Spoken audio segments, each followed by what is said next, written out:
I'm considering a garden of our very own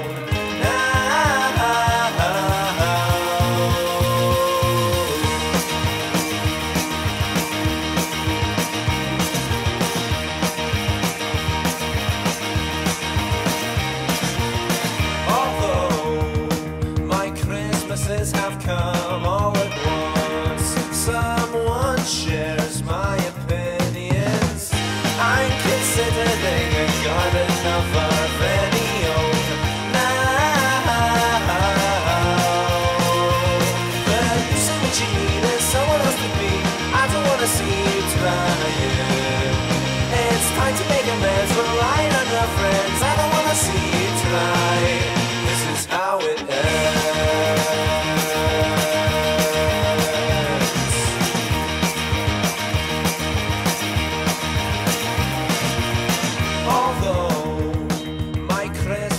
Have come all at once.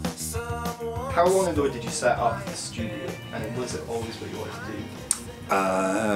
do? It was, I guess, nearly 18 years ago now, back in 1997 that we opened up, May 97. I started writing a business plan and stuff to do it in, I suppose, summer of 96, so a long time ago. And is it always what I wanted to do? No. I went to university, studied applied physics when I was 16 and discovered that I hated what they'd done to physics and found music as an alternative.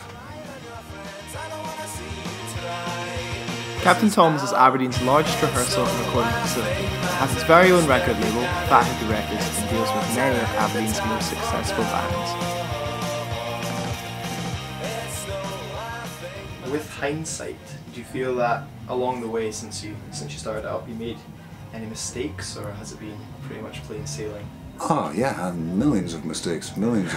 However, if I hadn't made them, I'd have never found out all the stuff that I did, you know, and there is no other way to do it sometimes, you know, and to a certain extent, naivety and sheer bloody mindedness can get you to places in a better way than knowing why you shouldn't do it. So yeah, there's a lot of stuff I look back on and go, I can't believe I did that, that was so stupid and I lost a fortune on this and so on and so forth, but I don't beat myself up over it because I think everybody's on the same learning curve running their own business, you know. Exactly, yeah.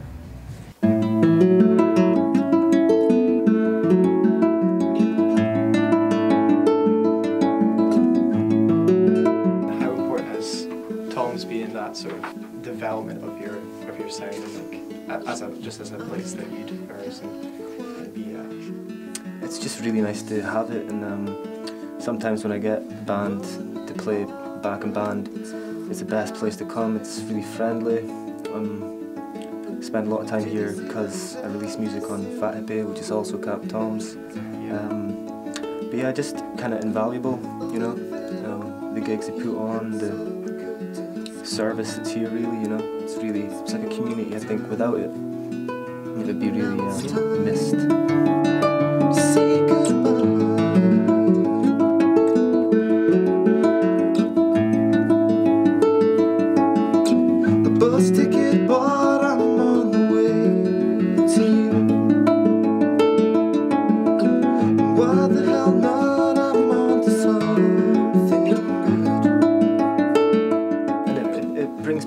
As well, you know, when people at the counter are smoking cigarettes or whatever outside, it just brings everyone together, and yeah, I think it's a good place. Give it some time, you'll be fine, but it's time to say goodbye.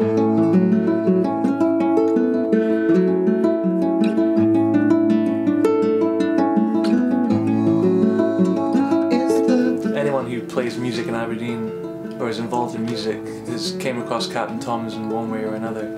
I don't actually remember the first time I ever practiced here, but I can't remember a time there not being Captain Tom's in my life, if you know what I mean. Yeah. So it's always sort of been there. But as a band, we moved down to Glasgow about 6 or 7 years ago.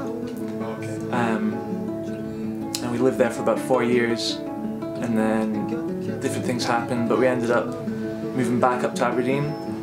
And since moving back to Aberdeen, I feel like I've been more involved with Tom a lot more, and he's helped us out a lot over the years. Drag your heavy heels, return to Chevy Road.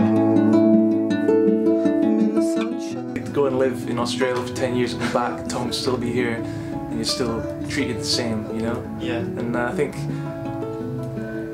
as a city, Aberdeen's quite lucky to have that, because not everywhere has that, you know?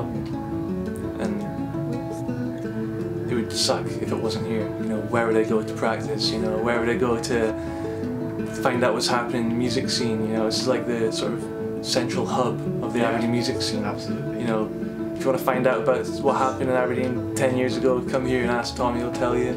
You want to know what's happening like 2 weeks ago, he'll tell you what's happening. He's kind of got his finger on the pulse, so for us living up here in the northeast of Aberdeen, where it's kind of isolated away from the sort of central belt scene, it's good to have someone like Tom, you know?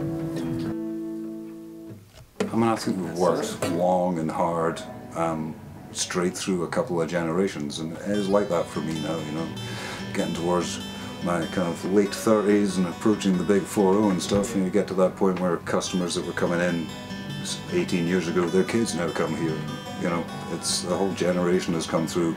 And I think what's been different for the second generation, from the way I see it, is that they've grown up having a Captain Tom's in Aberdeen, used to the concept that if you want to, you can go and be in a band, there's a place to record, there's a place to rehearse. If you need gear, you can rent it here. And there's even a record label, and now there's a TV show as well. There's opportunities for getting new music out there to the world. And I think people that grow up with those facilities around them are inevitably going to respond more positively to music than the ones that grow up with not having any of that stuff. It's a lot more challenging for them to do anything. So I think that's why Captain Tom's has kind of become what it has been to the scene, because everything else comes and goes, but there's always Captain Tom's.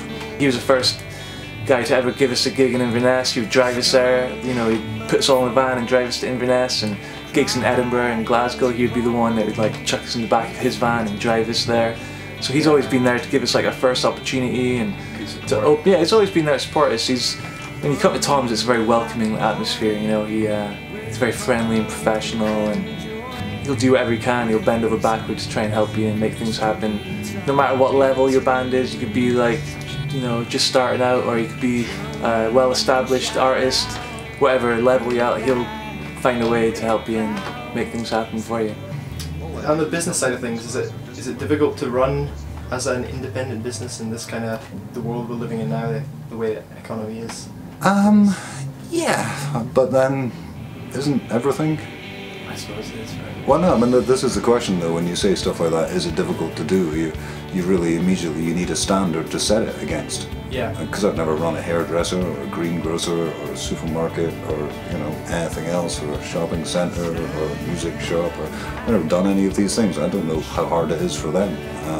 But for us, there always has been a massive amount of juggling just to make things happen. So, to be honest, it's easier now than it ever has been. And, you know, it was so hard in the early days because we just had absolutely no money. Everything just had to be a borrow a shot of this and a blag of this and a fix and all one of them. And, you know, the story's so long and gone through so much stuff that it's hard to say that it's more difficult than anything else, especially, you know, stuff you see on TV about people who run their own businesses, things they go through, and kind of realise that I think it is the same for everybody. It's a bit like what they say in the music industry all the time. If you really want it, you have to completely commit to it. And a lot of people don't understand what that means. And what that means is when you get to a point where it is 100% obvious that you should give up and go home, you have to stay and do it anyway and just find a way to make it work, even when all the signs say no, don't do it. So you've got to, like, no, I believe in it, and follow it through. So I suppose it's as difficult as you let it be, really.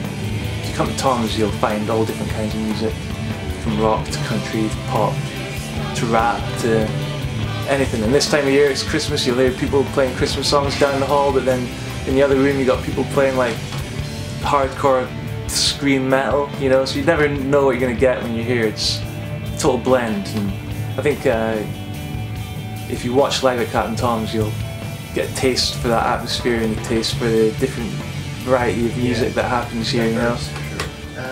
So, about live at Captain Tom's, what was the idea behind it, and why did you set it up in the first place?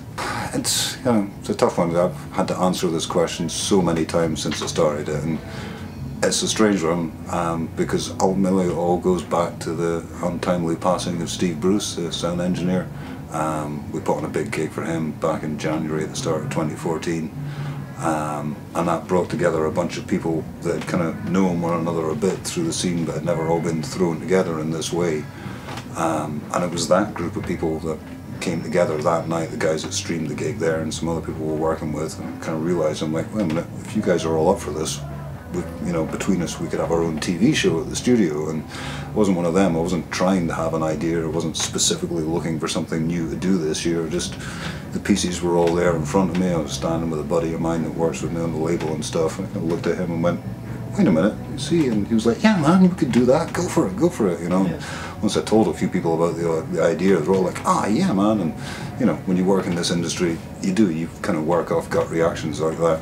Put an idea to people and everybody goes, oh yeah, that'd be ace. You're like, okay, well let's do this, let's find a way to do it. You know, what's in our way between achieving this, let's just go for it. Give it up for Miss Lucid!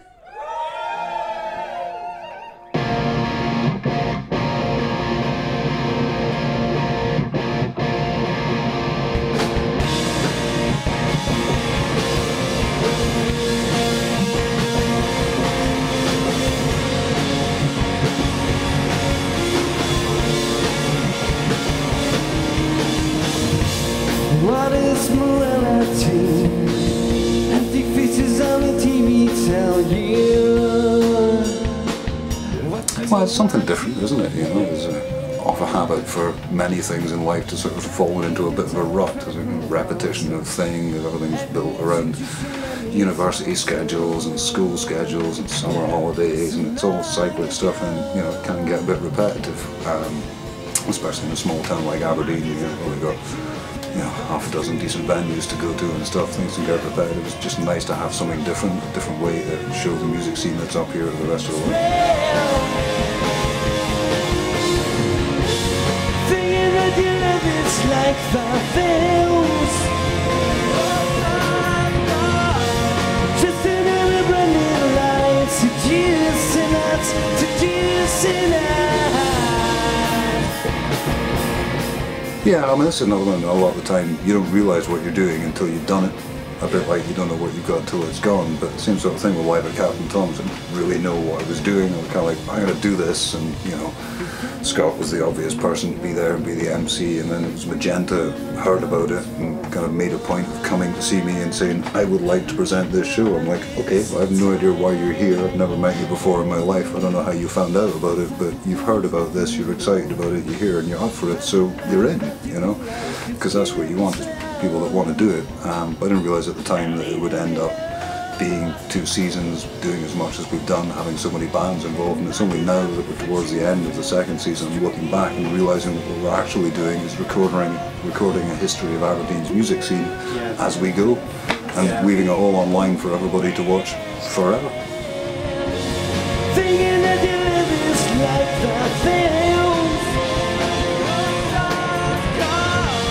Just another brand new light, seducing us, seducing us.